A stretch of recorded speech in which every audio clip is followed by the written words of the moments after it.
አመሰግናለሁ። ስሜ በቀለ ገብረስላሴ ይባላልው። የኑርና ኬላ የመጀመሪያና መካከለኛ ደረጃ ትምህርት ቤት ደረጃ ማሻሻል ኮሚቴ ሰብሳቢ ነኝ።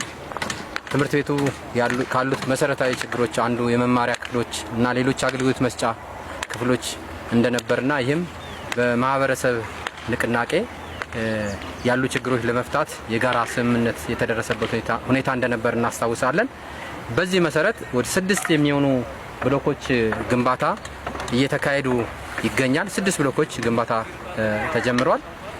የክረምቱ ወራት ትንሽ ለስራ ምቹ ካለመሆኑ አንፃር የተወሰነ ያቋረጥንበት ወይም የተቀዛቀዘበት ሁኔታ አለ። በአሁኑ ሰዓት ግን ስራዎች የጀመርንበት ሁኔታ ነው ያለው።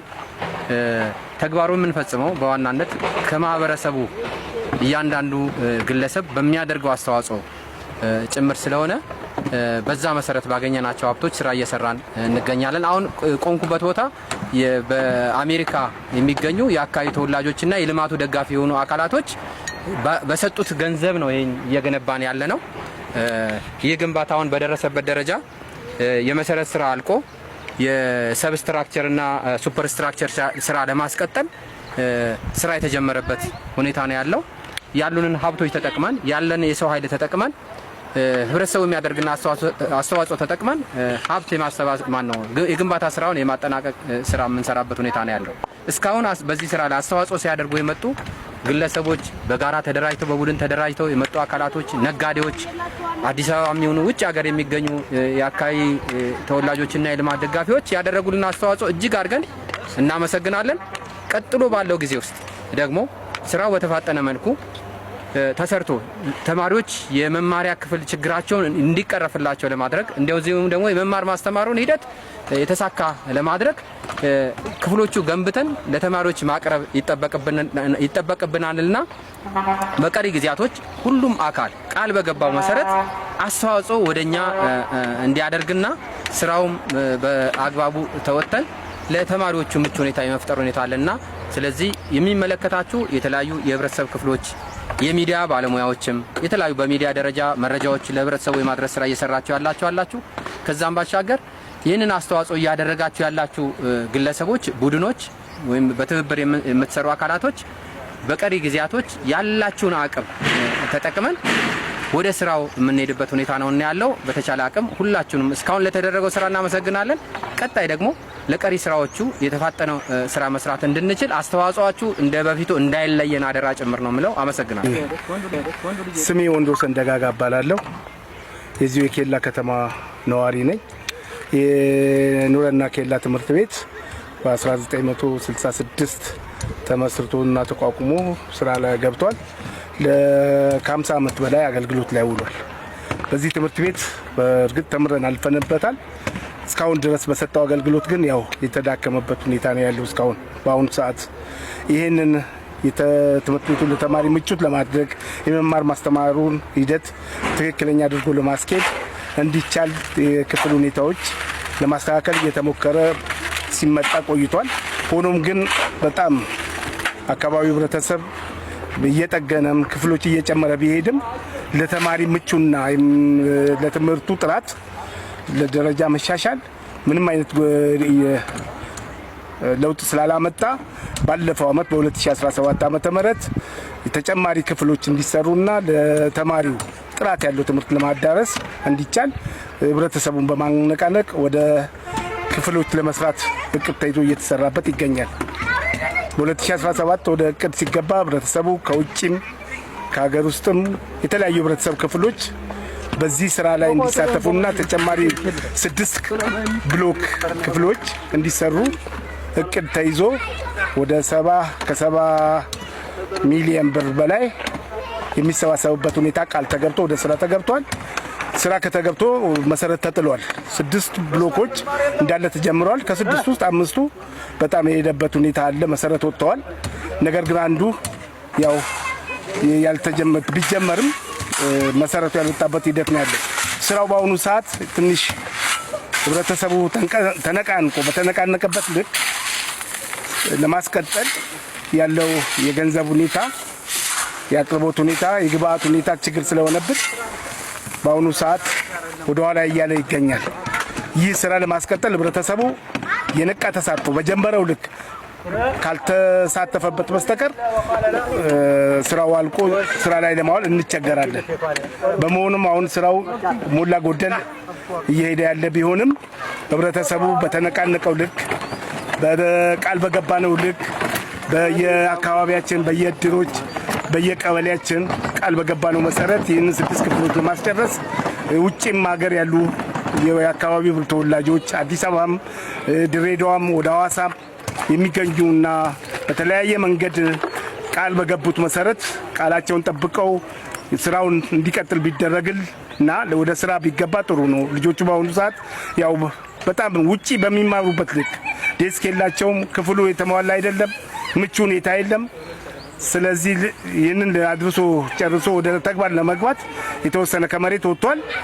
ያንን ላይ ወደ ግድግዳው ለመገድገድ ግዴታ ህብረተሰቡ የገባውን ቃል ሁላችንም ቃል የገባነውን ገንዘብ ወደ አሰሪ ኮሚቴው ገቢ ቢደረግ የተሻለ ውጤት ቃል የገባን በሀገር ውስጥም ሆነ በውጭ ሀገር በአካባቢም ሆነ በሌላ በክፍለ ሀገር የምንገኝ የአካባቢ ተወላጆች እንዲሁም ሌሎች ድጋፍ አድራጊዎች ድጋፋቸው እንዲቀጥሉልን በዚህ አጋጣሚ ጥሬን አስተላልፋለሁ። አመሰግናለሁ። የኬላ ከተማ ነዋሪ ነኝ እና ወላጅም ነኝ። እዚህ ትምህርት ቤት ውስጥ ከተመሰረተበት ጊዜ ጀምሮ ከኔ ጀምሮ አሁንም በቀጣይ ልጆች እየተማሩበት ነው ያሉት።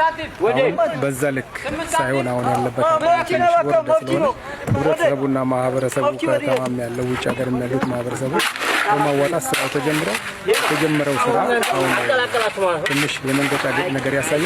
ያንን ነገር ደግሞ ለማስተካከል ቃል የገባው ህብረተሰብ የከተማ ነዋሪ ሌላ ሀገር ከተማ ላይ የሚያሉ ህብረተሰቦቻችን ቃል በገቡት መሰረት ይህ ትምህርት ቤት በተሳካ ሁኔታ እንዲፈጸም የራሳቸው አስተዋጽኦና ትብብር ቢያደርጉ ጥሩ ነው የሚል ነገር አለ። ምክንያቱም እስካሁን የመጣው በህብረተሰቡ ትግልና በህብረተሰቡ ሀሳብና አስተያየት በህብረተሰቡ መዋጮ ስለሆነ በቀጣይም አሁን የጀመሩ ሰዎች እንዲያስጨርሱልና ስለጀመሩ በጣም ከልብ እናመሰግናቸዋለን። ይህም ያደረሱት እነሱ ስለሆኑ አሁንም በቀጣይ ያለው እንቅስቃሴ ወይም ስራ በአግባቡ እንዲሰራ የነሱ ከልብ መነሳት እንዳለ ቢሆን ጥሩ ነው የሚል ነገር ሀሳብ አለኝ። አመሰግናለሁ። የጀመሩትም እንቅስቃሴ ለሚያደርጉትም አሁንም እዚህ እየሰሩ ያሉት ሰራተኞቹም አሰሪ ኮሚቴውንም በጠቅላላ ከልብ አመሰግናለሁ። እሺ፣ አመሰግናለሁ።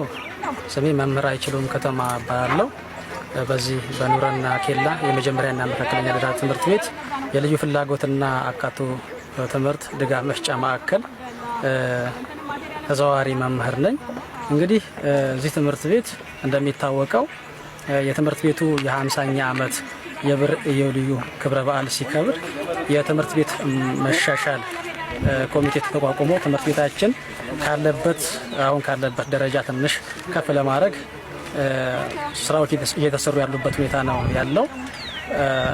ከዚህ ጋር ተያይዞ የትምህርት ቤት መሻሻል ኮሚቴው ከተቋቋመበት ጊዜ ጀምሮ የራሱ አስተዋጽኦ እያበረከተ ከሀገር ውስጥም ከሀገር ውጭም ያሉ የአካባቢ ተወላጆች፣ ባለሀብቶች ከታች ከሊስትሮ ጀምሮ እስከ ላይ ባለሀብቱ ድረስ ሁሉም የራሱ እንቅስቃሴ እያደረገ ቃል በገባው መሰረት እዚህ እንደሚታየው አሁን ላይ ግንባታ እየተካሄደ ነው ያለው።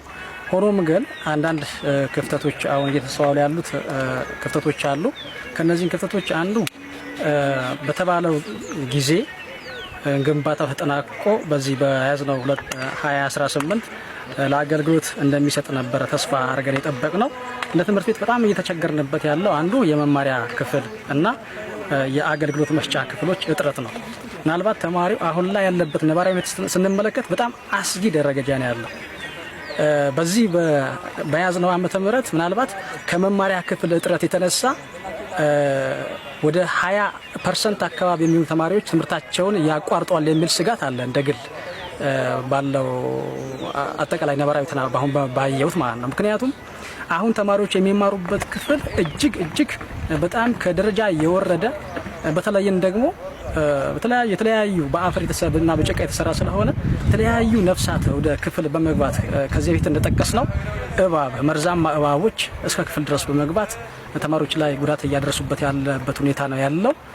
ይሄም ለመከላከል ብዙ አማራጭ እየተወሰደ ነው ያለው። ትምህርት ቤት ደረጃ መድኃኒት ርጭት፣ የተለያዩ አማራጮች እየተወሰደ ቢሆንም ለመከላከል አልተቻለም እና አሁን ያለው የክፍል ደረጃ የመማሪያ ክፍል ሁኔታ በጣም ከደረጃ የወረደ ነው። ቶሎ ብሎ አሁን የተጀመረው ይሄንን 6 የመማሪያ ብሎኮች ቶሎ ብለው በዚህ አመት የሚጠናቀቁበት ሁኔታ ቢመቻች በጣም የተሻለ ነው። ቃል የገቡ ሰዎች በተለይ ቃል የገቡ ግለሰቦች ቶሎ ጊዜ ሳይወስዱ ግንባታውን አጠናቅቀው ወደ ስራ የሚገባበት ሁኔታ ቢኖር የተሻለ ነው ብዬ አስባለሁ። በተለይም ደግሞ አካታች የትምህርት ስፍራ ከመፍጠር አንጻር ይሄ ግንባታ የሚጫወተው ከፍተኛ ሚና ነው።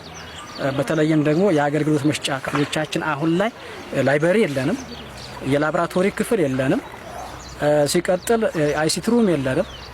በጥቅሉ የአገልግሎት መስጫ ክፍሎች የሉም ማለት ይቻላል። እነዚህ ክፍሎች ቶሎ ተሰርተው ወደ አገልግሎት ካልገቡ ተማሪው ላይ የምንጠብቀው ውጤት አናገኝም ማለት ነው። ምክንያቱም አሁን ላይ የተማሪ ውጤት እያሽቆለቆለ ያለበት ከፍተኛው ምክንያት ከደረጃ በታች ያሉ የመመሪያ ክፍሎችና ከደረጃ በታች ያሉ የአገልግሎት መስጫ ክፍሎች ውጤት ነው ማለት ነው። ስለዚህ እኔ ማሳለፍ የምፈልገው መልእክት በጠቅላላው የተጀመሩት ግንባታዎች በፍጥነት የሚጠናቀቁበት ሁኔታ አንድ ሀሳብ ነው። ሌላ ደግሞ ቃል የገቡ ሰዎች የመዘናጋት ሁኔታ አለ።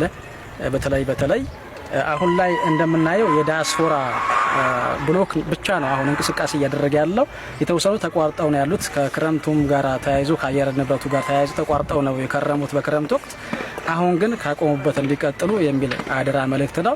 ሌላ ትምህርት ቤቱ ምንም አይነት ማቴሪያል የለውም። አሁን የመማሪያ ዴስኮች የሉም፣ ብላክቦርድ የለም። በተለይ የመማር ማስተማሪያ የሚሆኑ ቁሳቁሶች በጣም ከፍተኛ እጥረት አለበት ትምህርት ቤት ነው። ስለዚህ ማህበረሰቡ የሚያዋጣው የህብረተሰብ ተሳትፎ ለቾክና ለስቴሽነሪ ማቴሪያል መግዣ እንኳን የማይበቃ ነው። ስለዚህ አሁን ያሉት ክፍሎች እንኳን እንጠግንና እንጠቀም ብንል ከትምህርት ቤቱ አቅም በታች ነው የሚሆነው። ስለዚህ ሁሉም ከያለበት የተጀመረውን ቻሌንጅ ተቋርጦ የነበረውን ቻሌንጅ በአዲስ አስቀጥለን የመጀመሪያው መነቃቃት አሁንም ቀጥሎ ወደ ፊት መራመድ እንዳለብን የሚል ማሳሰቢያ ነው ያለኝ። በጥቅሉ ስለተሰጠኝ እድል በጣም አመሰግናለሁ።